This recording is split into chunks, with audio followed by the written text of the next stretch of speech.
Pelajaran hidup menuju kebahagiaan dimulai dari memusatkan pikiran pada hal yang bisa kita kontrol dan membiarkan alam semesta menentukan hasilnya. Melalui cara ini, kamu akan melihat dunia dengan perspektif yang berbeda. Halo semuanya, nama saya Michael. Selamat datang di channel saya, Sikutu Buku. Kali ini saya akan bahas buku How to be Stoic karya Massimo Pigliucci. Buku ini membahas soal filosofi kuno dari Yunani yang secara fundamental masih relevan dengan kehidupan masa kini. Mungkin kita sering bertanya, bagaimana cara untuk hidup lebih baik? Bagaimana kita memperlakukan orang lain, berhubungan dengan teman, tetangga, dan sebagainya? Bagaimana kita bisa menghadapi kematian? Ini merupakan pertanyaan yang cukup dalam dan berbicara soal eksistensi manusia dan hubungannya dengan sesama. Ajaran Stoik terkenal karena sangat relatable untuk dipraktekkan dan dipahami sebagai sebuah misi untuk pencarian hidup yang bahagia dan bermakna. Untuk bisa merasakan manfaatnya, tidak ada cara lain selain mempraktekannya secara langsung. Saya merangkumnya menjadi 3 hal menarik dari buku ini. Yang pertama, bedakan hal yang bisa kita kontrol dan tidak. Di ajaran Stoik, prinsip utamanya yaitu dikotomi kontrol.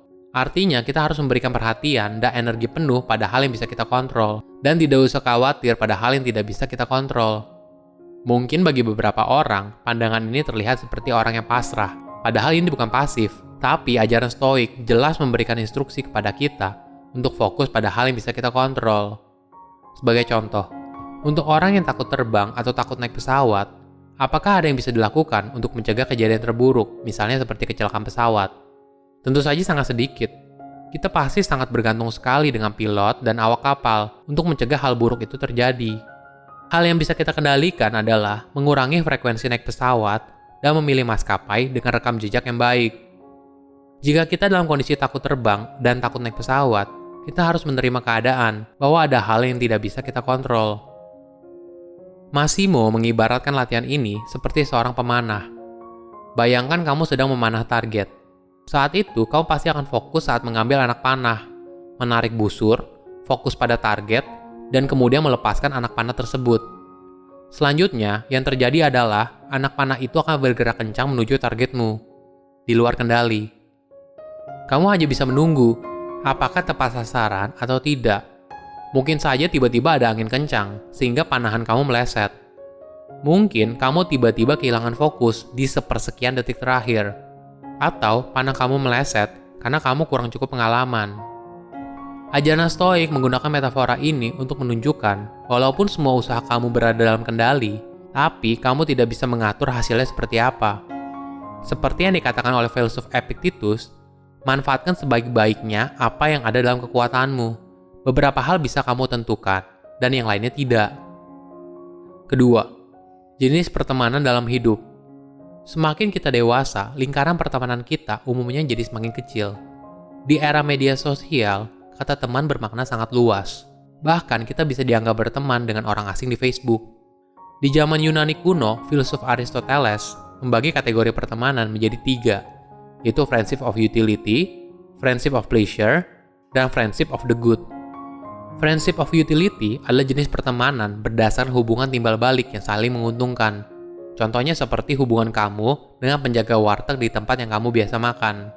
Mereka bukan teman yang kita bisa curhat dan ngobrol panjang lebar, tapi kamu berdua memiliki hubungan yang saling menguntungkan satu sama lain. Yang kedua adalah friendship of pleasure. Mungkin bahasa sederhananya seperti teman senang-senang. Contohnya kayak teman nongkrong, teman main futsal, teman main bulu tangkis, dan sebagainya. Intinya adalah kegiatan pertemanan terbatas pada aktivitas yang dijalankan bareng antara kamu dan temanmu. Yang ketiga adalah friendship of good. Ini mungkin yang disebut sebagai teman sejati atau sahabat. Pertemanan di sini bukan karena hobi atau senang-senang saja, tapi memang karena kita suka dengan kepribadiannya. Tentu saja 3 tipe teman ini memiliki perannya masing-masing. Bukan berarti kita hanya butuh friendship of good saja, tapi kita juga butuh 2 tipe teman yang lain. Filsuf Epictetus mengatakan kalau kita berbicara dengan teman, sebaiknya tidak bicara soal hal yang ringan saja, seperti olahraga atau makanan, tapi lebih ke hal yang fundamental soal hidup. Ini poin yang menarik, dan saya rasa sangat bagus untuk mempererat persahabatan ketika kita bicara dengan topik yang lebih dalam, jadi hubungan antar manusianya semakin erat. Ketiga, kematian dalam kacamata Stoik. Kematian merupakan hal yang menakutkan bagi banyak orang. Tentu saja hal itu wajar, karena itu merupakan area yang tidak kita ketahui apa yang terjadi setelah kita meninggal. Penggambaran Stoik soal kematian cukup unik, yaitu dengan melihatnya seperti gandum. Kenapa gandum tumbuh? Apakah gandum tumbuh supaya bisa matang dan kemudian dipanen? Seperti halnya gandum dan semua makhluk hidup, manusia akan tumbuh, dewasa, dan pada saatnya akan meninggal. Mendoakan seseorang untuk tidak meninggal seperti mendoakan gandum untuk tidak matang. Ini adalah cara Stoik untuk merefleksikan siklus kehidupan. Cara ini membuat kamu menyadari bahwa semua hal di dunia ini tidak kekal dan akan meninggal pada saatnya. Dengan begitu, kamu akan lebih mudah menerima kematian dan menghargai kehidupan yang kamu punya saat ini. Pelajaran hidup menuju kebahagiaan dimulai dari memusatkan pikiran pada hal yang bisa kita kontrol dan membiarkan alam semesta menentukan hasilnya. Melalui cara ini, kamu akan melihat dunia dengan perspektif yang berbeda. Silakan komen di kolom komentar pelajaran apa yang kalian dapat ketika baca buku ini. Selain itu, komen juga mau buku apa lagi yang saya review di video berikutnya. Saya undur diri, jangan lupa subscribe channel YouTube Sikutu Buku. Bye-bye.